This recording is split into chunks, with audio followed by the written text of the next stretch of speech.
पुण्य है जिसके कारण मैं इसकी मदद करा सकता हूं। उसमें मिला कि इसने एक साधु को कपड़ा दिया था और इसके प्रतिफल में तो बहुत कुछ दिया जा सकता है।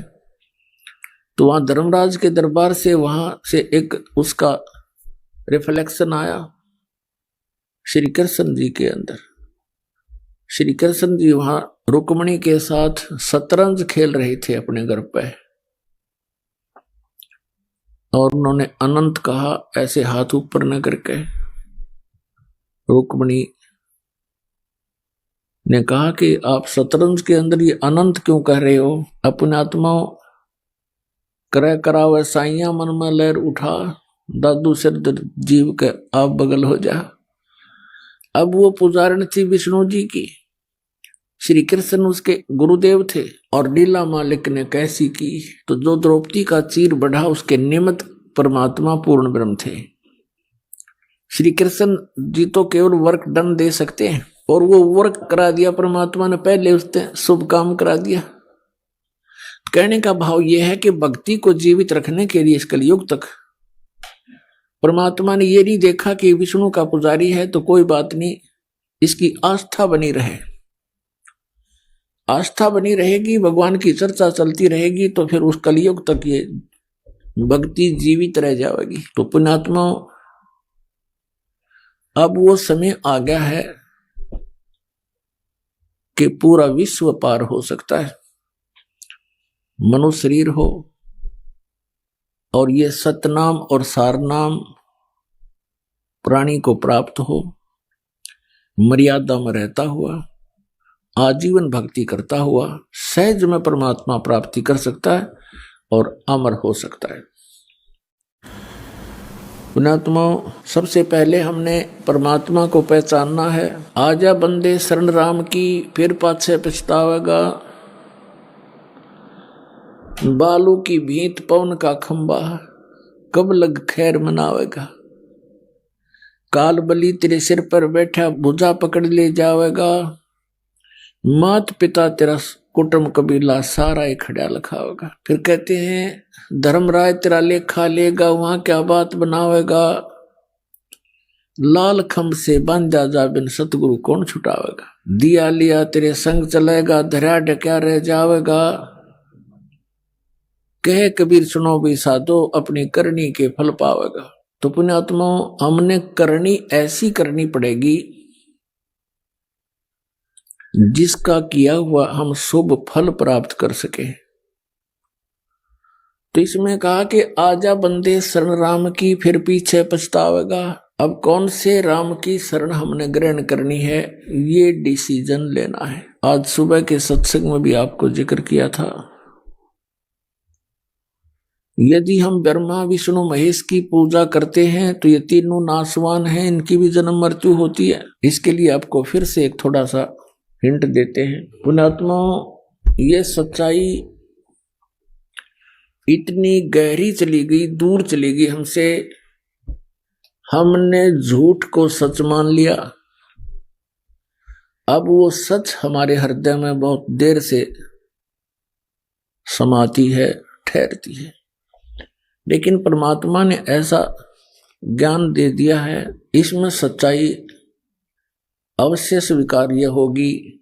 इस ज्ञान के आधार से हम परमात्मा को पहचान कर और मोक्ष प्राप्ति करेंगे।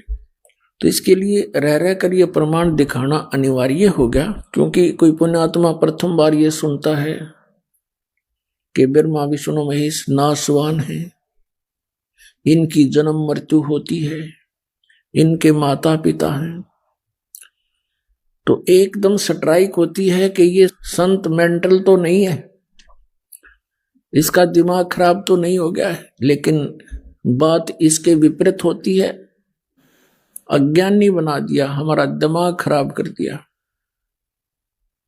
क्योंकि इन्होंने हमारे को शास्त्र विधि छोड़कर शास्त्र के विपरीत ज्ञान भर दिया और ये सब काल का जाल था। हम उन नासवान भगवानों की पूजा करके यहीं भटकते रहे जन्म और कष्ट पे कष्ट उठाते रहे। आज हम आपको परमात्मा की पहचान कराते हैं। देखिएगा, श्रीमद् देवी भागवत गीता प्रेस गोरखपुर से प्रकाशित है। संपादक हैं हनुमान प्रसाद पोदार चिमनलाल गोस्वामी और ये गीता प्रेस गोरखपुर से प्रकाशित है।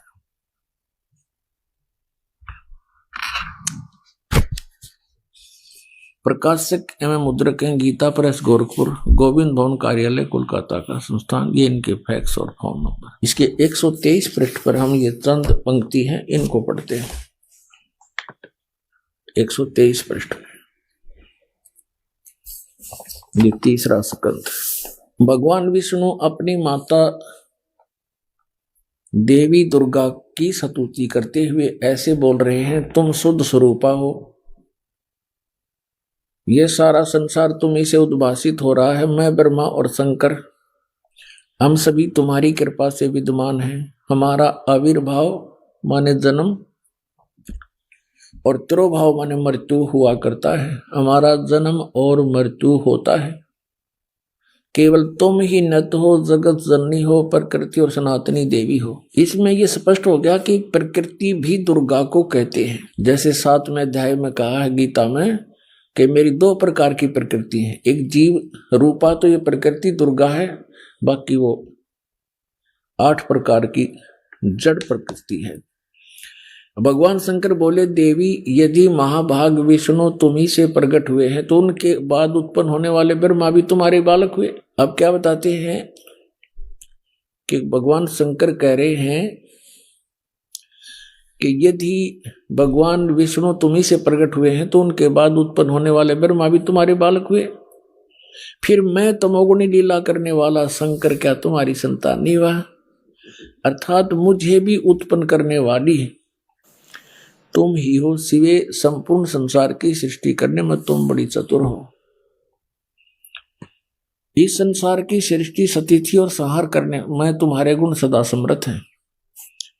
उन्हीं तीनों गुणों से उत्पन्न हम, रजगुण ब्रह्मा, सतगुण विष्णु, तमगुण शिव जी, उन्हीं तीनों गुणों से उत्पन्न हम ब्रह्मा विष्णु एवं शंकर नियमानुसार कार्य में तत्पर है। पुण्यात्माओं, इस पवित्र ग्रंथ ने, पवित्र पुराण की 10 पंक्तियों ने 5 कंसेप्ट क्लियर कर दिए, 5 पॉइंट साफ कर दिए। एक तो ये कि ब्रह्मा विष्णु महेश नासवान है, इनकी जन्म मृत्यु होती है।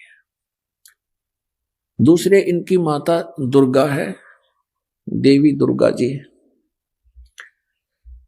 तीसरा ये हो गया कि दुर्गा प्रकृति भी कहलाती है। रजगुण ब्रह्मा, सतगुण विष्णु, तमगुण शिव जी। चौथा ये हो गया। और 5वां ये हो गया कि केवल नियमित कार्य ही कर सकते हैं, जिसके जैसे कर्म है वैसा ही इनको दे सकते हैं। इसमें ये कोई परिवर्तन नहीं कर सकते। अब ये तो स्पष्ट के ब्रह्मा विष्णु महेश नासवान है, इनकी पूजा करेंगे तो हमें कोई लाभ नहीं, हम अमर नहीं हो सकते। गीता जी अध्याय नंबर 18 की श्लोक नंबर 62 में